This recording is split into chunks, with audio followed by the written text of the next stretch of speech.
Bonjour à toutes et à tous.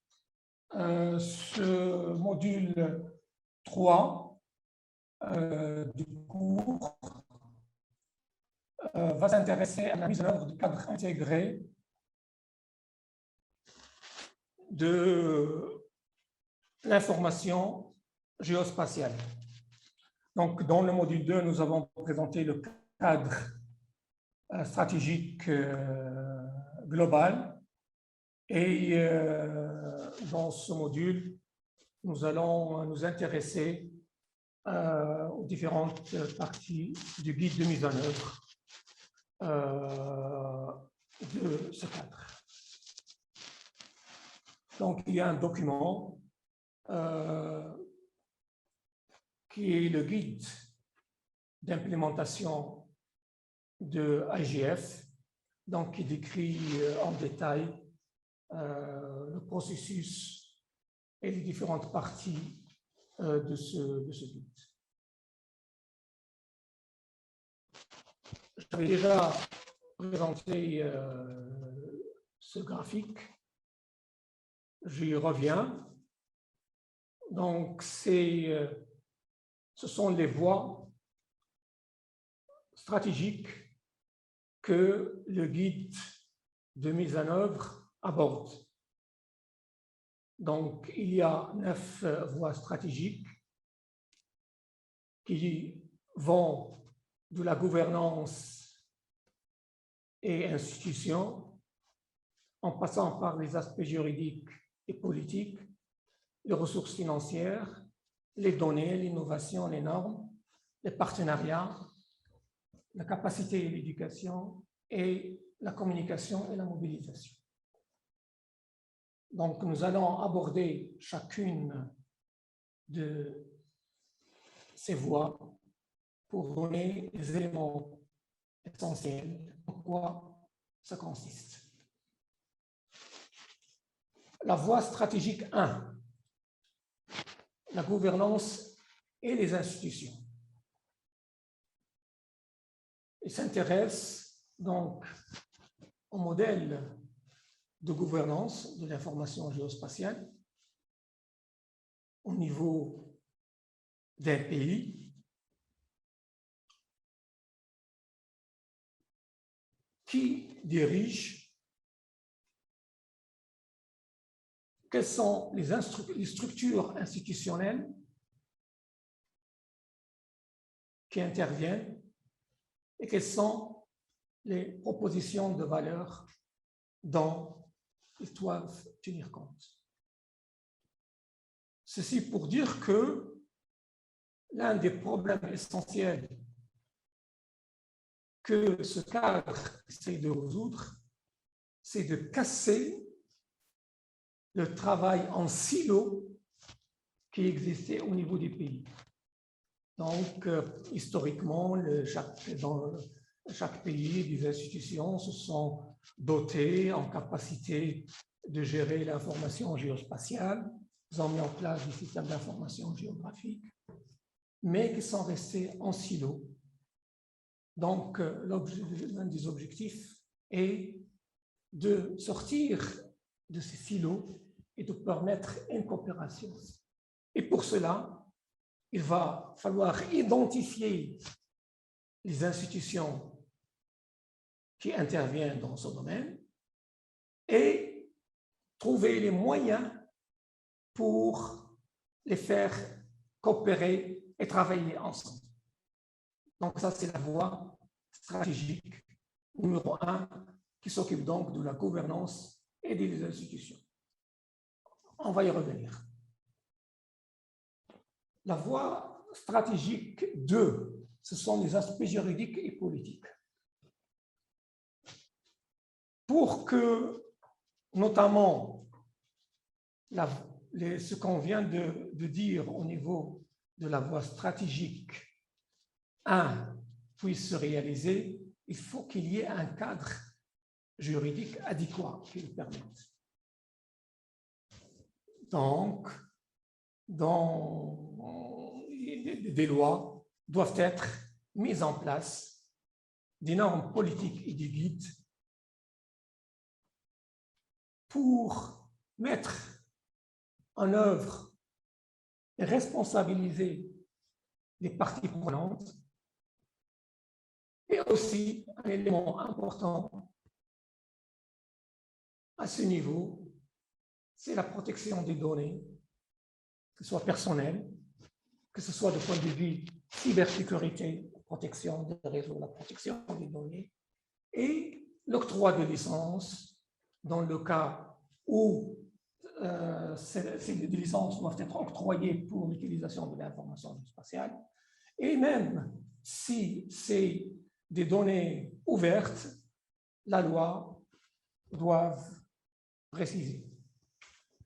Donc, ça aussi, c'est un volet très important, la voie stratégique, donc les aspects juridiques et politiques doivent être pris en considération.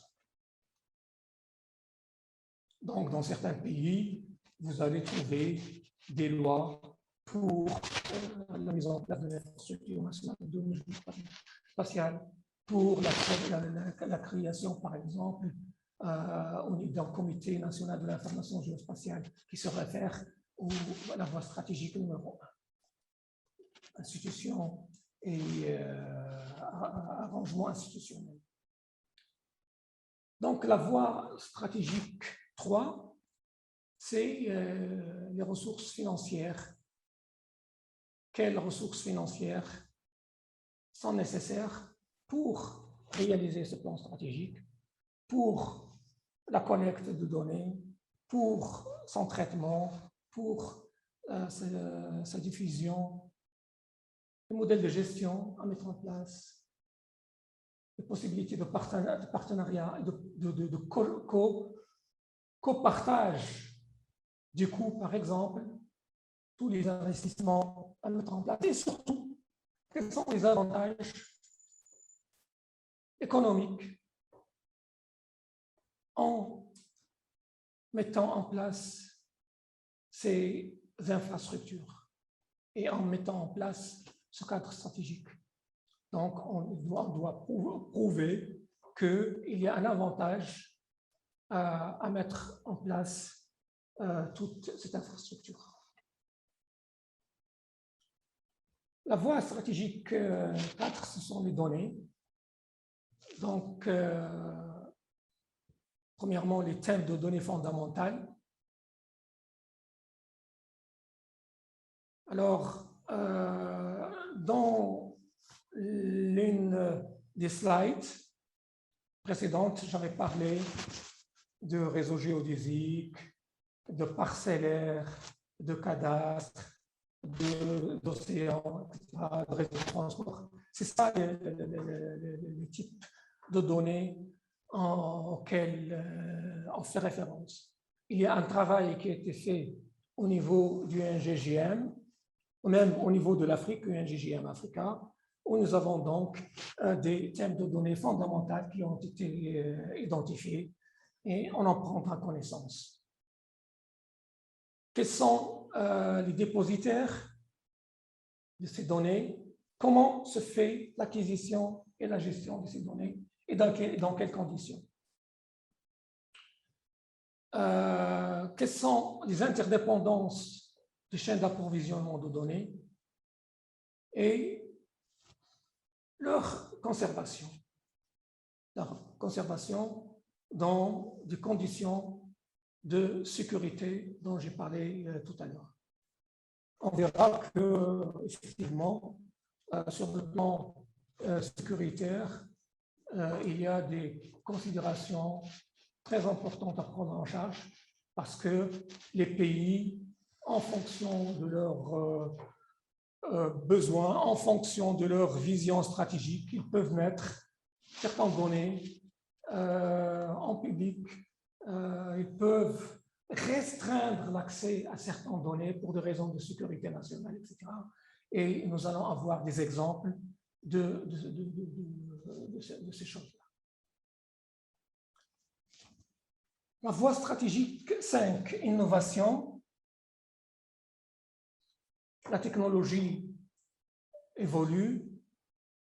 Il y a de nouvelles méthodes d'acquisition, de traitement, de diffusion.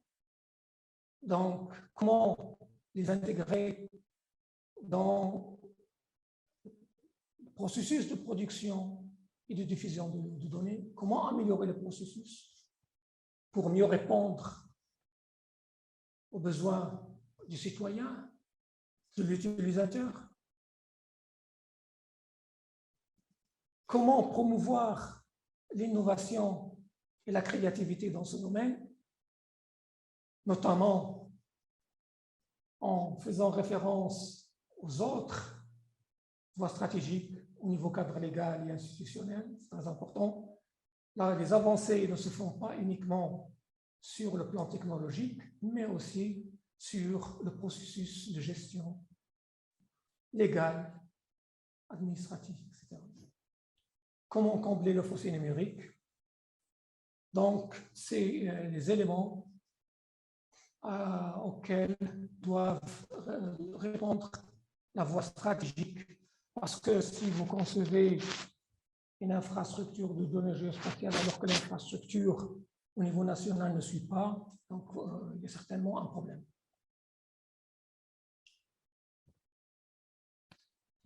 La voie stratégique 6, c'est les normes. Travaillons actuellement au niveau du pays, au niveau même des sous-régions et des régions. Les échanges de données peuvent se faire à l'échelle nationale, à l'échelle des sous-régions et à l'échelle des régions. Donc, il doit y avoir des possibilités d'interopérabilité, premièrement juridique. S'il n'y a pas un cadre juridique, et il y a des difficultés de partage de données, l'interopérabilité des données, techniques et sémantiques. Donc, c'est au niveau géospatial, il y a toute une série de normes qui ont été établies et nous allons y revenir. Il faut y faire référence pour pouvoir travailler correctement.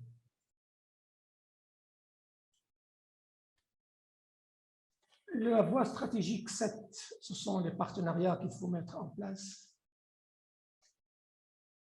pour gérer au mieux l'information géospatiale, coopération intersectorielle et interdisciplinaire. Nous avons vu que tous les secteurs socio-économiques sont intéressés. Les partenariats industriels et les entreprises, que ce soit les fournisseurs de matériel, de logiciels, de collecte de données géographiques, GPS, stations totales, les drones, les logiciels, systèmes d'information géographique, les logiciels de classification qui utilisent l'intelligence artificielle, de machine learning, etc. Comment faire participer la collectivité? On ne produit pas cette information dans le vide. Elle doit être utilisée par les utilisateurs, par la collectivité. Comment connaître ses besoins pour répondre et quelles sont les collaborations internationales à mettre en place pour accompagner le processus. La voie stratégique 8, c'est le développement des capacités et l'éducation, la recherche, pour sensibiliser à ces questions. Au niveau de l'éducation formelle, mettre en place les cursus appropriés pour accompagner ce mouvement. Et je signale que nous avons effectivement dans nos institutions de formation universitaire, d'institutions de recherche, des écoles d'ingénieurs, des formations sur les cycles, sur remote sensing, la télédétection, l'utilisation des images satellitaires, mais nous avons très peu de cursus sur les infrastructures de données géospatiales. Donc nous allons revenir en donnant des exemples de cas où il y a des efforts actuellement justement pour aider les institutions nationales à mettre en place du cursus approprié d'infrastructures de données géospatiales, parce que c'est multidisciplinaire, ce n'est pas uniquement la technologie comme nous venons de voir, c'est beaucoup d'aspects pour comment mettre en place les formations nécessaires. Les entrepreneuriats, comment aider les entrepreneurs qui veulent se lancer dans le domaine, et la formation professionnelle en milieu disons, la formation continue aussi est importante, que ce soit en présentiel ou en ligne, mais c'est important de voir comment accompagner le processus par la formation appropriée. Et la dernière voie stratégique, c'est la communication et la mobilisation, la détermination des intervenants, la stratégie de mobilisation, la planification de l'exécution et la surveillance et l'évaluation. Donc voilà la voie stratégique. Nous allons avoir des études de cas que nous allons consacrer à le cadre légal de l'information géospatiale, à la cession de l'information géospatiale, propriété intellectuelle et la qualité de données. Donc, je donnerai des références pour les personnes qui sont à avoir plus de détails sur cet aspect. Il y a des références sur le cadre légal que je présente ici. Il y a aussi des références sur les arrangements institutionnels, les instruments, les principes et les lignes directrices pour les arrangements institutionnels qui donnent. Il y a aussi des documents sur les bonnes pratiques qui s'intéressent aux arrangements institutionnels en examinant les domaines qui sont présentés ici, la planification stratégique, le financement, l'organisation culturelle, le développement des capacités, etc. Donc, vous allez voir qu'au niveau de ces domaines, des bonnes pratiques sont présentées à l'échelle internationale et il faut en tirer profit. Donc, c'est le compendium des bonnes pratiques sur les arrangements institutionnels. Sur ce, donc, le module 3 est terminé et je vous remercie.